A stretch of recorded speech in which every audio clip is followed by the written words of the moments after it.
الكريم أعوذ بالله من الشيطان الرجيم بسم الله الرحمن الرحيم وسارعوا إلى مغفرة من ربكم وجنة عرضها السماوات والأرض أعدت للمتقين الذين ينفقون في السراء والضراء والكاظمين الغيظ والعافين عن الناس والله يحب المحسنين. Hadratul Mukarram hadirin wal hadirat jamaah Masjid Jami'al Falah, semuanya yang kami hormati dan kami muliakan, juga segenap para pengurus, juga Hidayatullah Ustaz Soleh Yusuf Kon. Alhamdulillah, bersama mari kita panjatkan rasa syukur kita kehadirat Allah Subhanahu wa Ta'ala dengan mengucap tahmid bersama Alhamdulillahirabbil alamin. Kepada guru kita Ustaz Debi Nur Hidayat, kami persilakan. Hadratul Mukarramin, segenap para alim ulama, asatiz wal asatizah, wabil khusus yang kita muliakan kehadapan Ketua DKM Masjid Al-Falah Bapak Ustadz Haji Slamet Sumiani. Kemudian ada wakil beliau Bapak Haji Subandi. Kemudian pengurus yang lain, imam kita yang istimewa, kata Ketua DKM tadi, kecepatannya melebihi 270 km per jam. Masya Allah, melewati Ustadz Fuad katanya kemarin. Ya, emang yang asal imam udah tumakninah, sholat sah udah. Ya, asal imam udah tumakninah, mampu ngikutin sah udah. Hadirin jamaah yang dimuliakan Allah Subhanahu wa Ta'ala, Masya Allah, ini malam ya, rasanya adem, ya, rasanya adem karena masjid kita pakai ya, ini benar, ini adem nih, Masya Allah. Ibu jamaah sekalian yang dimuliakan Allah ya, kalau kultum tarawih nggak lama-lama ya, asal ada yang dibawa pulang udah cukup. 1400 tahun yang lalu Nabi Muhammad SAW tepat 17 Ramadan ketika berkholwat diantarin sama malaikat Jibril. Ya, suratnya Al-Alaq 1 sampai dengan 5. Jadi nuzulul Quran itu kan dicatat oleh sejarah. Quran itu turun kepada kita 2 kali tahapan. Yang pertama dari Lauhil Mahfuz ke Baitul Izzah, langit yang pertama disebut dengan Baitul Izzah. Itu Quran turun full, ya, 114 surat dari mulai Al-Fatihah, Al-Baqarah, Al-Imran, ya, terus sampai An-Nas. Dari Baitul Izzah dicicil sama malaikat Jibril kepada Nabi kita Muhammad SAW, itu tahap yang kedua. Sejarah mencatat kedua tahap nih, ya. Tapi kata Kiai Afifuddin, perlu ada tahap yang ketiga dari Nabi Muhammad SAW turun ke dada kita masing-masing, ya, sehingga kita bisa mengamalkan, menjadikan Quran itu sebagai petunjuk umat manusia. Cuman tahap yang ketiga nggak ada dalam sejarah. Itu kata Kiai Afifuddin yang mengarang satu kitab, sampai sekarang masih hidup orangnya, ya. Jadi kan orang itu jarang banget bisa ngarang kitab tafsir.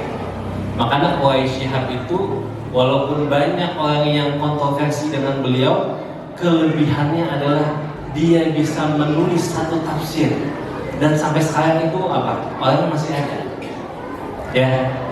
Nah, Kiai Afifuddin bilang begitu, tahap yang ketiga itu harus ada, yaitu dari Nabi Muhammad ke dada kita masing-masing. Jadi jamaah yang dimuliakan Allah Subhanahu wa Ta'ala, 1400 tahun lalu itu Quran turun, ya, tepatnya pada malam 17 Ramadan. Syahrul Ramadan allazi unzila fihil Quran, ini bulan tempat diturunkannya Al-Quran. Maka jangan sekali-kali, kita nggak akan bisa sekali-kali bisa menikmati Ramadan tanpa kita baca Quran. Nggak bakal bisa. Sebab Ramadan ini adalah bulannya Al-Quran. Jadi mustahil orang ini bisa nikmat ibadah di bulan Ramadan tanpa dia baca Quran. Enggak, itu mustahil. Itu mustahil. Makanya kita perlu bisa baca Quran. Ya, makanya kita perlu bisa baca Quran. Bapak dan ibu yang belum bisa baca Quran, Al-Falah punya majelis taklim Al-Barakah. Ya, di bawah pimpinan Jenderal Abdul Qadir. Ya, di beliau yang memiliki Al-Barakah bisa daftar. Ya, nanti habis Ramadan yang tidak bisa baca Quran dari mulai Iqra 1, 2, 3, jangan malu temannya lainnya. Temannya Mbak, ada 80 kata jamaahnya. Kenapa Ustaz tahu? Sebab saya isi kemarin penutupan. Jadi yang kedua, kita nggak bakal bisa nikmatin indah Ramadan tanpa kita tadarus Quran. Nggak bisa, mustahil itu loh, mustahil. Ya, dan itu boleh kita rasakan. Makanya baca Quran pada saat bulan suci Ramadan itu beda ketika kita baca Quran di bulan-bulan yang lain. Kita bisa duduk lebih lama di bulan Ramadan baca Quran. Tapi di bulan suci Ramadan itu apa? Nikmatnya beda. Sebab ini emang bulan yang udah Allah siapkan untuk turun Al-Quran. Yang ketiga, ya, para ulama itu sangat akrab dengan Al-Quran. Ini sebelum kita lebih jauh mentadabburi Al-Quran, sebelum kita mengamalkan Quran, paling enggak yang satu dulu nih. Tahap yang pertama, kita harus bisa baca Quran supaya kita bisa menikmati lezatnya Quran. Kenapa kita harus baca Quran? Yang pertama, ulama kita dan orang tua kita dulu itu sangat akrab sama Quran. Ya, saya ingat punya engkong, punya uak, ya, itu enggak pernah kita ngelihat setiap hari engkong sama uak kita enggak sama Quran, enggak. Subuhnya sama Quran, nanti malamnya maghribnya sama Quran. Nah, karena apa? Para ulama tuh sama Quran itu udah akrab banget. Ya, kita lihat tuh yang dari paling atas, Imam Malik radhiyallahu an, salah satu imam mazhab. Ya, salah satu imam mazhab, Imam Malik itu selain ulama yang alim dalam ilmu fikih atau ilmu agama, dia juga adalah ulama yang sangat kaya karena dia punya profesi dagang. Imam Malik itu nggak mau pakai baju yang murahan. Setiap dia pakai baju pasti baju yang paling mahal.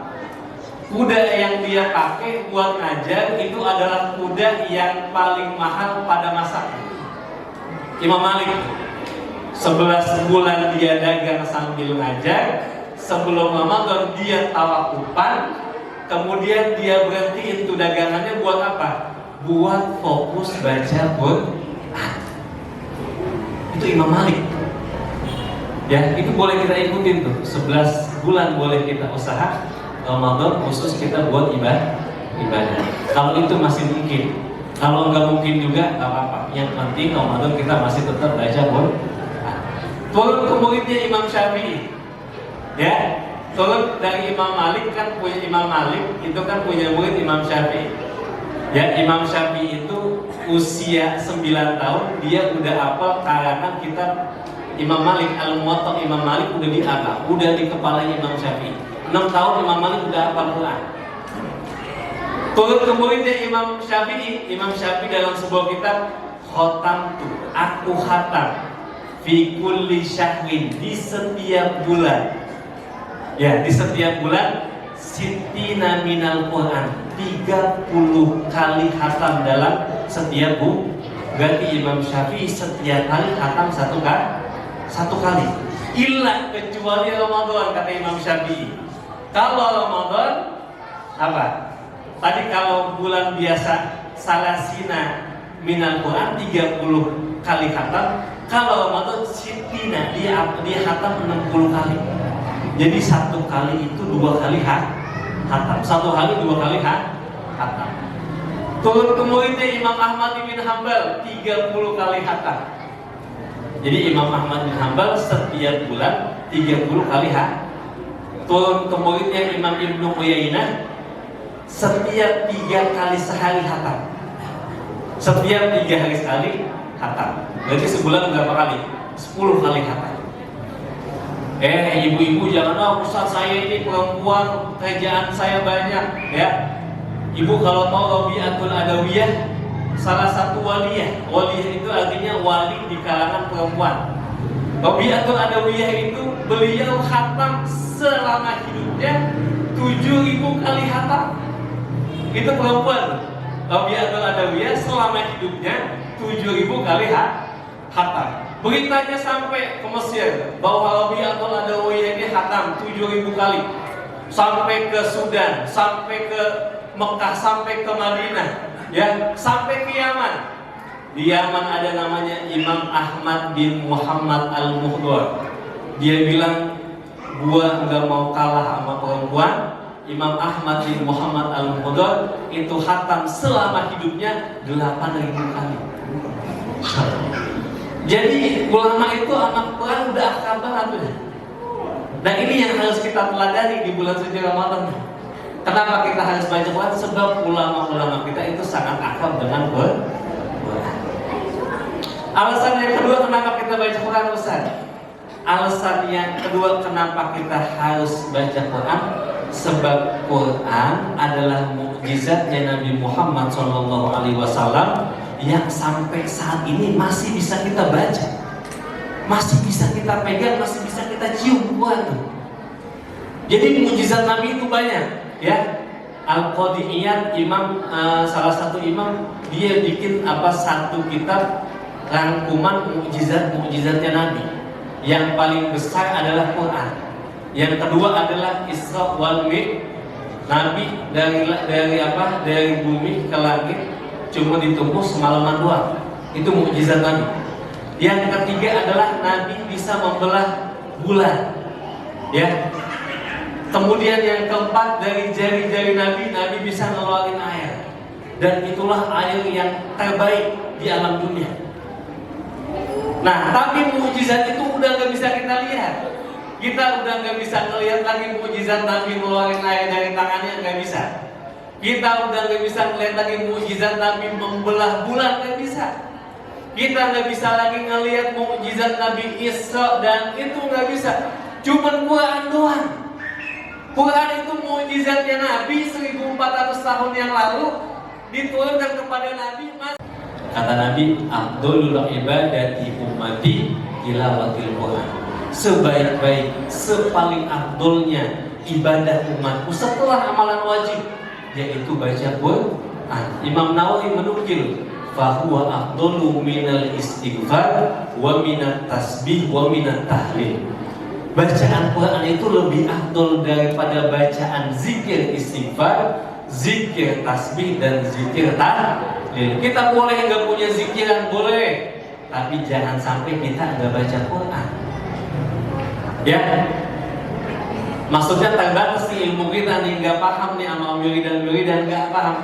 Tapi boleh tuh kita nggak boleh punya zikiran, boleh, tapi jangan sampai kita ninggalin baca Quran.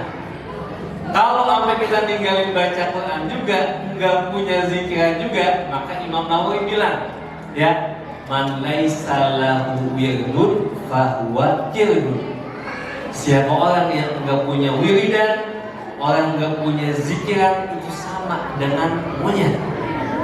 Ya, karena monyet nggak zikir kan? Ya, benar nggak? Itu kata Imam Nawawi itu. Ya, kita udah baca Quran enggak nih? Zikir juga apa? Enggak.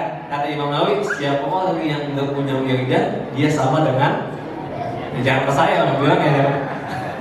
Ya, itu kata Imam Nawawi. Ya, sebab Quran ini adalah seafdol-afdolnya ibadah setelah ibadah wajib. Jadi wajib kita baca Quran. Ya, yang keempat terakhir. Yang keempat, kenapa kita harus baca Quran? Ya, innallaha la yu'azibu qalban. Allah itu tidak akan menyiksa, mengazab siapa orang yang ada di dalam hatinya Al-Quran. Ya, Al-Quran.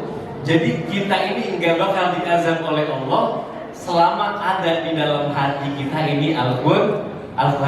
Siapa orang yang hatinya ada dalam Quran? Orang yang enggak bisa melewati hari-harinya tanpa dia membaca Quran.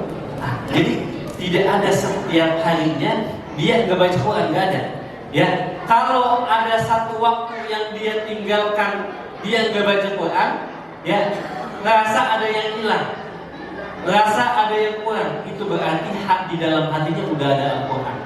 Dan orang yang udah ada Al-Quran di dalam hatinya, ya, itu nggak bakal Allah azab. Karena Allah bilang Allah tidak akan mengazab siapapun orang yang di hatinya ada Al-Quran. Jadi Bapak Ibu yang dimuliakan Allah Subhanahu wa taala, ini malam nuzulul Quran, ya. Mudah-mudahan ini malam juga, selain ini malam kita peringati turunnya Al-Quran, mudah-mudahan di malam nuzulul Quran Allah juga turunkan pada hati kita kebaikan-kebaikan Al-Quran. Pada ini malam nuzulul Quran Allah turunkan kepada hati kita petunjuk-petunjuk Al-Quran. Pada malam nuzulul Quran Allah turunkan pada hati kita itu apa? Hikmah-hikmah Al-Quran. Pokoknya Bapak Ibu yang dimuliakan Allah Subhanahu wa taala, kalau kita perhatiin sesuatu yang menempel dengan Al-Quran itu enggak ada yang hina. Itu selalu mulia. Contohnya Nabi kita Muhammad SAW. Nabi Muhammad itu kan Allah ciptain Nabi kan 100 lebih. Ya, dari 100 lebih Allah plus lagi tuh Nabi menjadi 25 Nabi yang wajib kita ketahui, dari mulai Nabi Adam, Idris, Nuh, Soleh, Hud, terus Nabi Muhammad terakhir. Dari sekian ratus Nabi diperas sama Allah menjadi 25 Nabi. Selain 25 Nabi kita nggak wajib tahu. Itu aja yang kita ketahui itu yang 25 Nabi. Dari 25 Nabi Allah peras lagi menjadi Nabi yang paling baik, Nabi Ulul Azmi, ada 4. Ya, dari Ulul Azmi, dari 4 Nabi yang Allah pilih, Allah peras lagi menjadi 1, Sayyidul Anbiya wa Imamil Mursalin, yaitulah Nabi kita Muhammad SAW. Kenapa Nabi Muhammad itu lebih mulia dibandingkan dengan nabi-nabi yang lain? Padahal nabi-nabi yang lain juga dititipkan oleh Allah kitab suci. Ada Zabur, ada Taurat, ada Injil. Ya, tapi Nabi Muhammad menjadi nabi yang paling mulia sebab Nabi Muhammad dititipin sama Allah satu mukjizat, satu kitab suci yang namanya Al-Quran. Dan semua kitab-kitab yang lain sebagai apa? Semuanya udah ada dalam Quran. Ya, itu Nabi Muhammad dari 100 lebih menjadi 25, menjadi 4, menjadi 1 sebab Allah titipin Al-Quran.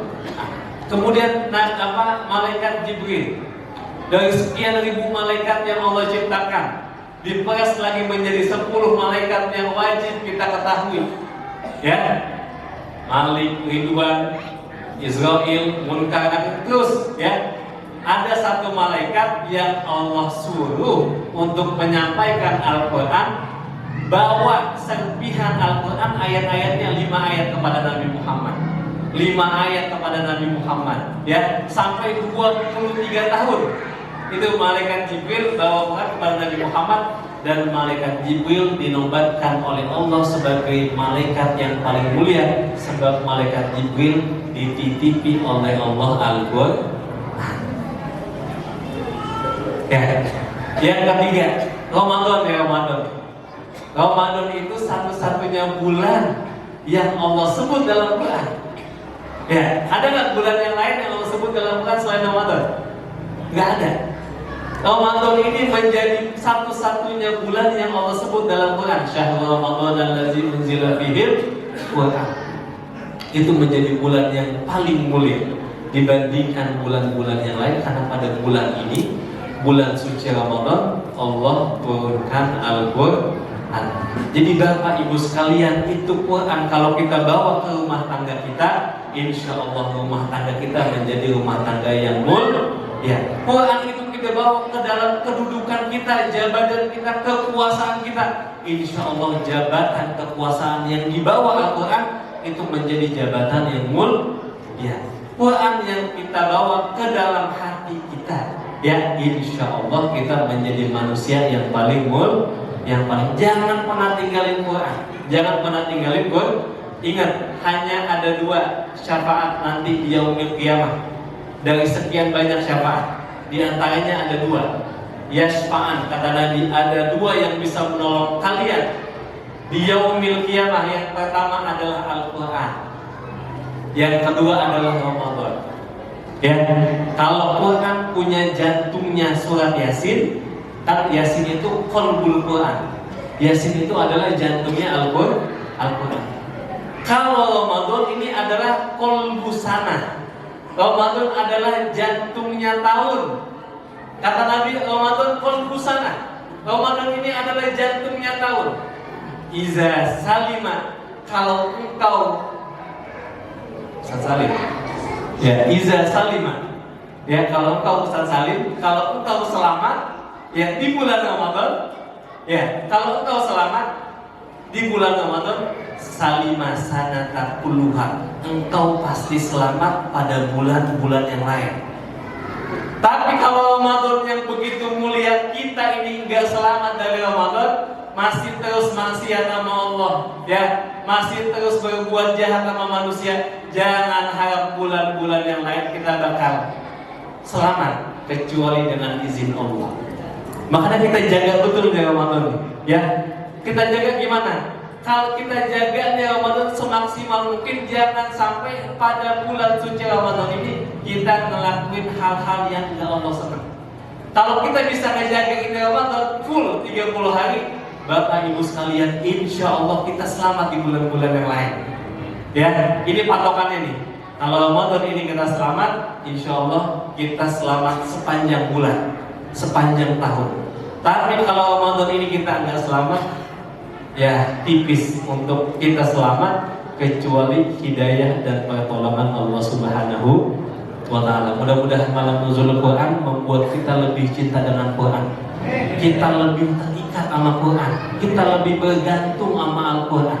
Ya, mudah-mudahan lepas dari Ramadan, enggak lepas tadarusnya. Sebab pada malam bulan suci Ramadan, ya, kenapa kita disunnahkan tadarus Quran? Bapak Ibu sekalian, dalam sebuah riwayat Nabi Muhammad SAW wa kana yalqahu, dan Nabi itu bertemu dengan malaikat Jibril fi kulli lailatin min Ramadan. Setiap malam pada bulan suci Ramadan dengan malaikat Jibril, buat apa? Buat disimak bacaannya Nabi sama malaikat Jibril. Jadi setiap malam itu dalam sebuah hadis Nabi itu setoran, ya, tadarusnya sama malaikat Jibril. Nabi baca, malaikat Jibril nyimak, dan itu yang kita lakuin, ya, di masjid-masjid, di musola-musola. Selepas kita tarawih, kita tadarus Quran, dan kita harus punya target. Ya, dalam satu Ramadan ini minimal kita 1 kali khatam. Ya, ini udah malam yang ke-17, bacaan Quran kita udah sampai juz berapa? Kalau masih di juz 15, kita masih punya utang 2 juz. Ya, besok kita bayar, pokoknya selesai. Malam takbiran sebelum maghrib harus sudah selesai khatam Quran. Ya, khatam Quran 1 kali di bulan suci Ramadan itu pahalanya 6.300 sekian. Kita khatam di bulan-bulan yang lain. Ya, target kita di bulan Ramadan minimal 1 kali khatam. Sudah sejauh mana bacaan kita, tinggal kita lihat. Kalau malam 17 idealnya kita udah baca 17 juz. Besok malam 18 ngikutin 19, 20 sampai dengan malam 30 kita khatam Quran. Khatam Quran, kita baca doa khatam Quran. Setelah doa khatam Quran, kita baca, kita minta sama Allah doa-doa yang belum pernah Allah kasih sama kita. Karena pada saat itu Allah mengirimkan kepada kita berapa? 40.000 malaikat untuk mengaminkan doa yang khatam Quran. Ya, mudah-mudahan kita semua bisa khatam Quran, kita lebih cinta sama Quran. Jangan sampai ada satu hari yang kita lewatin tanpa kita membaca Al-Quran. Hadanallahu wa iyyakum ajma'in. Assalamualaikum warahmatullahi wabarakatuh.